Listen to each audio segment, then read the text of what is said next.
चलो बच्चों, आज हम स्टार्ट करते हैं प्लांट टिश्यू का लास्ट पार्ट, कंडक्टिंग टिश्यू। तो एज यूजुअल पहला question, why do plant need conducting tissue. तो देखो, हम जानते हैं कि हम प्लांट्स को जो वाटर देते हैं वो रूट्स में, जबकि फ्रूट बनता है उसकी लीव्स में। तो इसका मतलब यहाँ से पानी को ऊपर जाना है और लीव से फूड को हर जगह पहुंचना है। तो डेफिनेटली कुछ ना कुछ इनके पास होना चाहिए ताकि इनको डिलीवर किया जा सके, और ये काम करते हैं प्लांट के कंडक्टिंग टिश्यू, जिसके अंदर आता है जाइलम जो कि वाटर के साथ मिनरल ट्रांसपोर्ट करता है, और फ्लोएम जो कि फूड को कंडक्ट करता है। और इन दोनों को हम कॉम्प्लेक्स टिश्यू के नाम से जानते हैं। देखो, कॉम्प्लेक्स टिश्यू क्यों, तुमको पता है कॉम्प्लेक्स टिश्यू का मतलब होता है जिसकी डिफरेंट सेल्स होती हैं और डिफरेंट फंक्शंस भी परफॉर्म करती हैं, और वो मिलकर एक टिश्यू बनाती हैं। तो जाइलम और फ्लोएम में भी यही होगा कि उनके पास 4 अलग अलग तरीके की सेल्स मिलेंगी हमको, जिनके स्ट्रक्चर फंक्शन सब अलग अलग होंगे, और उन्हीं को आज हम वन बाय वन देखेंगे। तो देखो, जाइलम के कंपोनेंट क्या है, ट्रेकीड्स, वेसल्स, जाइलम फाइबर्स और जाइलम पेरेन्काइमा। ठीक है, अब चलो इनको वन बाय वन देखते हैं। सबसे पहले अगर हम बात करें बेटा ट्रेकीड्स की, तो ये डेड होते हैं और लॉन्ग और नैरो सेल्स है, और वाटर कंडक्शन में हेल्प करते हैं। उसके अलावा देखो, ये मैकेनिकल सपोर्ट भी करते हैं। और लिखा हुआ है, it is found in all vascular plant. Vascular plant मतलब जिनमें वेस्कुलर बंडल जाइलम और फ्लोएम होता है, उन सब में ये मिलेगा। ठीक है, और इसका काम अदर देन वाटर कंडक्शन ये सपोर्ट भी करता है, इसको याद रखोगे।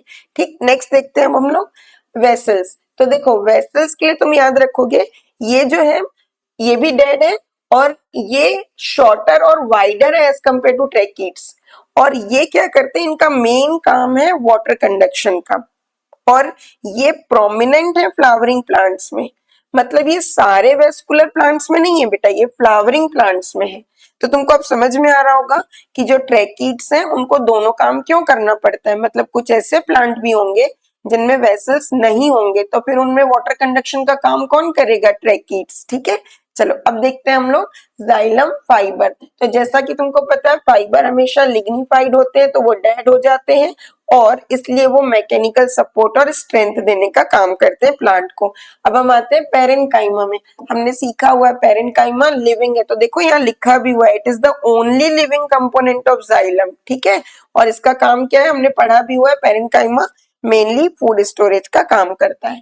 अब बात आती है कि ये जो वाटर कंडक्शन, देखो यहाँ से रूट से निकल के पूरा सब जगह जो ये पानी जा रहा है ना बच्चे, इस प्रोसेस का नाम याद रखोगे, एसेंट ऑफ सेप कहलाता है। मतलब upward movement of water and mineral through xylem is known as ascent of sap. ठीक है, अब देखो हमारे दिमाग में क्वेश्चन आना चाहिए कि डेड कंपोनेंट और वाटर को कैसे अपवर्ड मूवमेंट देते हैं।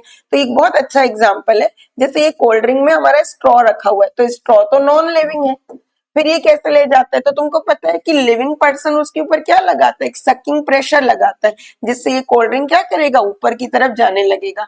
मतलब काम तो नॉन लिविंग कर रहा है, लेकिन उसके ऊपर प्रेशर कौन लगाता है, लिविंग। तो ऐसा ही कुछ हमारे प्लांट्स के साथ भी होगा। देखो, सॉइल से वाटर रूट्स में जाएगा, रूट से स्टेम में, और स्टेम से लीव्स में। तो ये जो प्रेशर ऊपर की तरफ लगने वाला सकिंग प्रेशर है ना बच्चे, वो लगाती है हमारी लीव्स। लीव्स में तुम जानते हो कि स्टोमाटा होते हैं, और ये स्टोमेटा क्या करते हैं, वाटर को लॉस करते हैं in the form of vapours. तो जब यहाँ से वाटर का लॉस होने लगता है, तो ये एक सकिंग प्रेशर क्रिएट करता है जो वेसल्स में क्रिएट होता है, जिसके कारण वाटर का इस तरीके से ऐसे अपवर्ड मूवमेंट होने लगता है प्लांट में। इसका मतलब ये हुआ बेटा कि जो ट्रांसपिरेशन हो रहा होता है, यही ट्रांसपिरेशन जिसमें कि वाटर का लॉस हो रहा होता है, वो वाटर को क्या क्रिएट करके देता है, सक्शन प्रेशर, जिसके कारण जो वाटर है वो इस तरीके से ऊपर की तरफ मूव कर पाता है।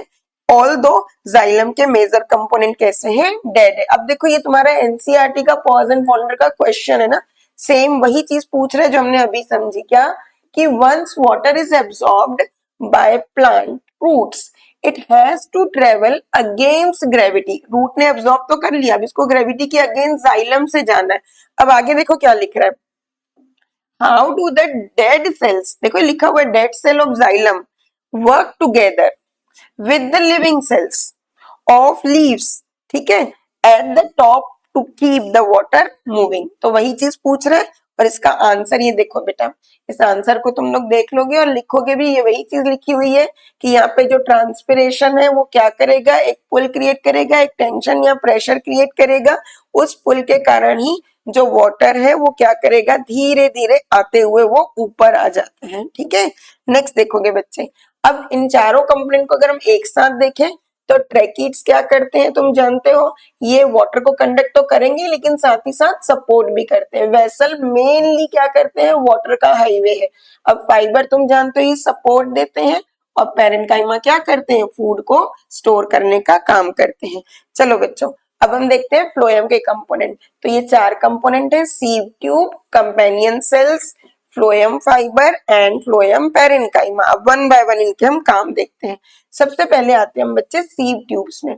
देखो सीव ट्यूब्स ना लिविंग सेल लिखा है, कभी कभी किसी बुक में हो सकता है डेड लिख दे बेटा।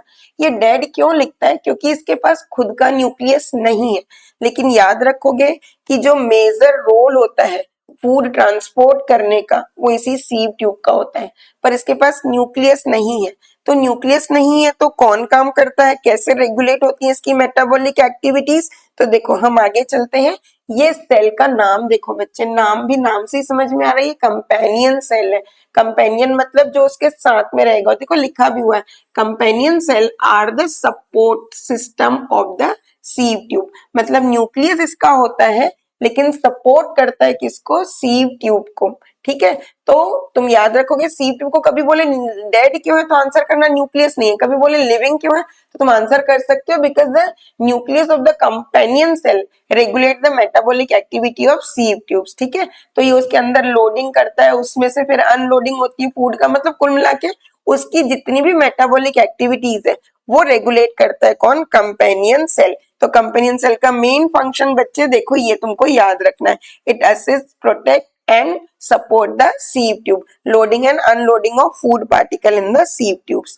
अब हम आगे आते हैं फ्लोएम पैरेन्काइमा। एज यूजुअल तुमको पता है बीइंग पैरेन्काइमा ये लिविंग तो होगा ही होगा, लेकिन इसका मेन फंक्शन होता है स्टोरेज ऑफ फूड। ठीक है, नेक्स्ट हम आगे आते हैं, ये फ्लोएम फाइबर, और तुम जानते हो जैसा कि फाइबर हमेशा लिग्निफाइड होते हैं और इनका मैकेनिकल सपोर्ट देने का काम होता है और स्ट्रेंथ देते हैं। ठीक है, चलो अब हम देखते हैं इन चारों को अब एक साथ। अच्छा ये देखो, ये है तुम्हारी ना सीव ट्यूब, ये देखो ये सीव ट्यूब है। ठीक है, और ये बाजू में कौन है, ये कंपेनियन सेल है जो रेगुलेट करता रहता है, मतलब शुगर लोडिंग भी करेगा और शुगर की क्या करता है, अनलोडिंग भी करता है। ये कौन करेगा, कंपेनियन। अब चारों को एक साथ देख लो, ये है तुम्हारा सीव ट्यूब, ये मेनली ट्रांसपोर्ट करता है फूड को, ये कंपेनियन ये मॉनिटर करता है और कंट्रोल करता है, फाइबर स्ट्रेंथ देने का काम करेंगे, और फ्लोएम पैरेन्काइमा फूड को क्या करेंगे, स्टोर करते हैं। चलो अब हम लोग आगे चलते हैं, ये तुम्हारे प्रोसेस का नाम, जैसे तुमने देखा कि जब वाटर मूव करता है तो उसको एसेंट ऑफ स्टेप बोलते हैं, ऐसे जब फूड ट्रांसफर होता है ना बच्चे तो उस प्रोसेस का नाम ट्रांसलोकेशन होता है। ठीक है, ट्रांसलोकेशन मतलब, और जो फूड का मूवमेंट होता है ना बच्चे वो अपवर्ड डाउनवर्ड दोनों जगह होता है, जबकि वाटर का मूवमेंट केवल अपवर्ड डायरेक्शन में होता है। ठीक, चलो आगे देखो, जाइलम फ्लोएम में डिफरेंस देख लोगे तो जाइलम क्या करता है, वाटर और मिनरल ट्रांसफर, फ्लोएम फूड और शुगर। डायरेक्शन देखो मैंने बोला था इसकी मेनली अपवर्ड, ये दोनों डायरेक्शन में काम करेगा। इसके मेन कंडक्शन के लिए वेसल्स और ट्रैकिड्स होते हैं, जबकि इसका मेन कंडक्शन सीव ट्यूब से होता है।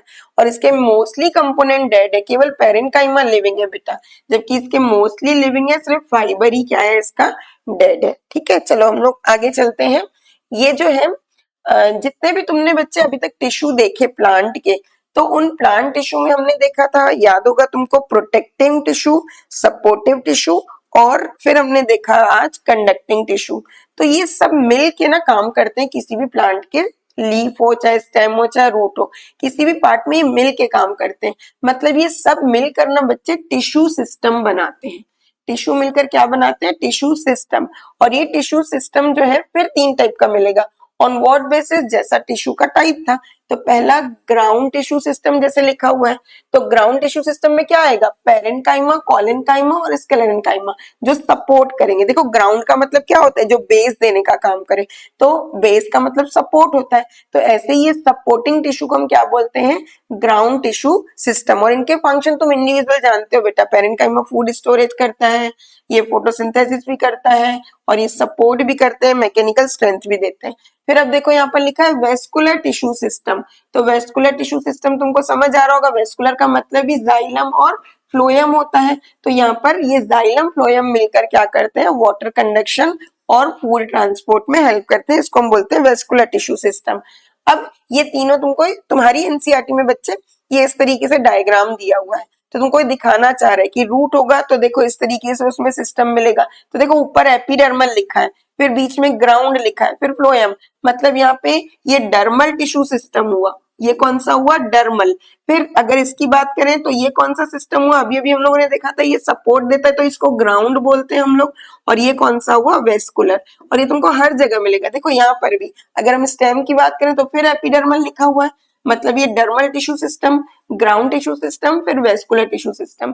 फिर लीफ की भी बात करें तो देखो एपिडर्मल लिखा हुआ है, मतलब ये डर्मल टिश्यू सिस्टम, ये वेस्कुलर टिश्यू सिस्टम, इस तरीके से ये मिलकर जो है ना सारे काम करते हैं। ठीक है बच्चे, तो ये मिलकर एक टिश्यू सिस्टम बनता है, तुमको याद रखना है। ये डर्मल टिश्यू सिस्टम है बच्चे, डर्मल में तुम्हारे कौन आते हैं, एपिडर्मिस और स्टोमेटा, नाम से ही समझ में आ रहा है बेटा, डर्मा का मतलब ना स्किन होता है, मतलब जो ऊपर रहेंगे, जो प्रोटेक्शन का काम करेंगे।